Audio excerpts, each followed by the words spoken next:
Hello, it is Tuesday the 31st of March and I'm back at 1 o'clock today in sunny Sydney. I thought I'd give you a slightly different view of the plants today, and I've got my clinic blinds up, the door open onto the street, so there might be a little bit of noise later.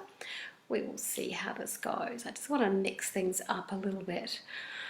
So how has your weekend been? So first off, apologies for not being able to be here at 1 o'clock yesterday. For those who followed along at home on Friday, I said there was a chance that I'd have to do my first aid training, which seemed so counterintuitive. You know, your Dr. ABC, or as it is now, Doctors ABCD. First thing you do as a first aider is assess danger. What is the danger to me to intervene in this situation as a first aider?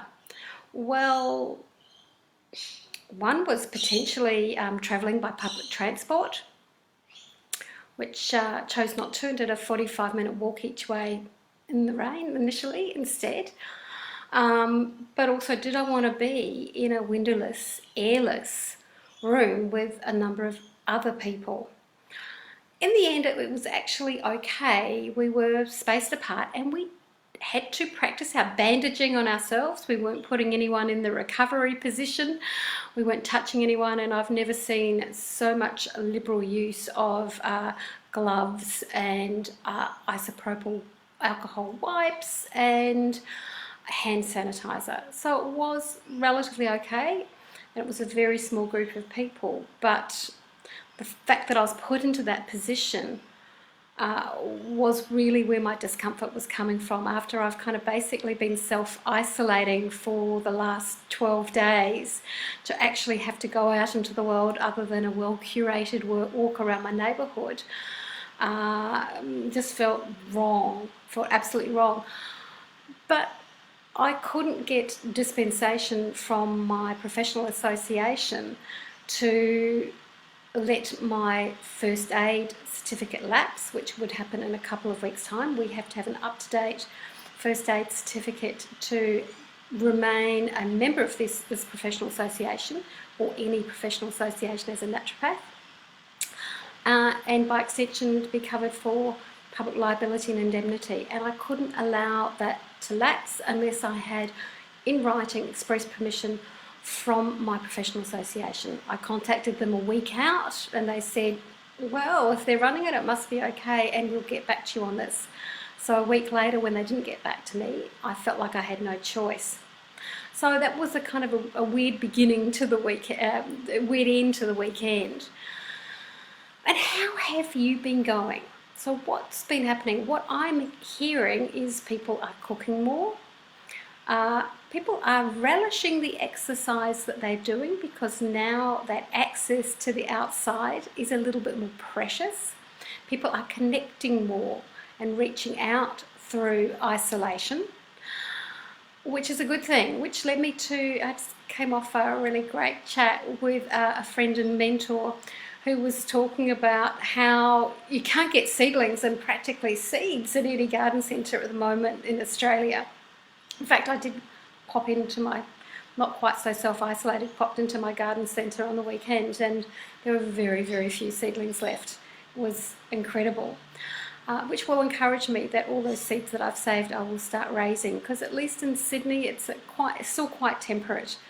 I put some radishes into the ground, you know, and they started to sprout up a week ago.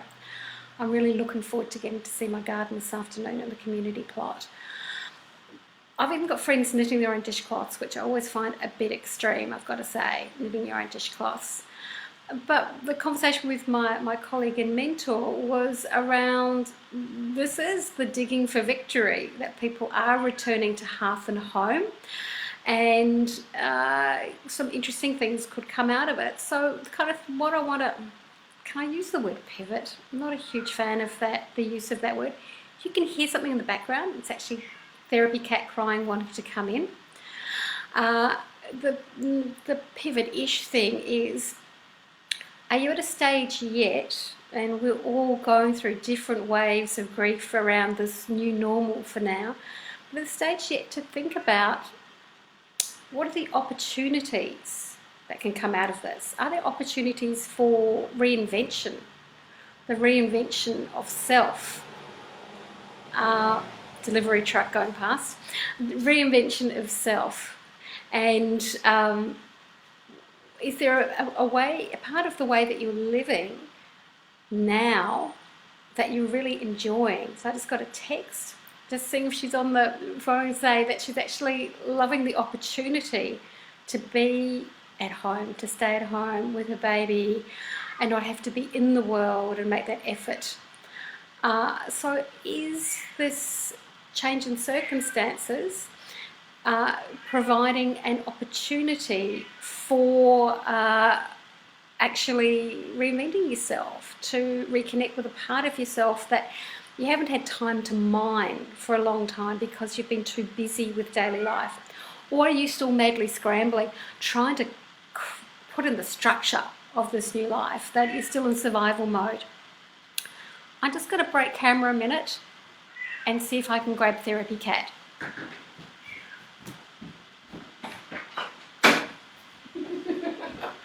So, this is a cat who lives in self-isolation, and he knows I've got the outdoor door open and is wanting to escape.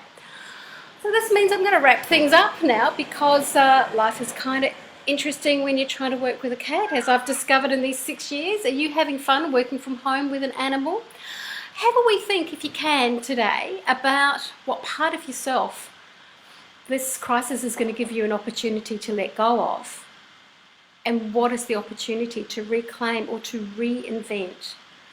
If you're brave, put a comment in the box, and I'm going to be back tomorrow at 1 because there's no more first aid training. It's all done, and I don't have to leave the house now except for to exercise or occasionally go out and get food. So from me and a very restless Therapy Cat, see you tomorrow.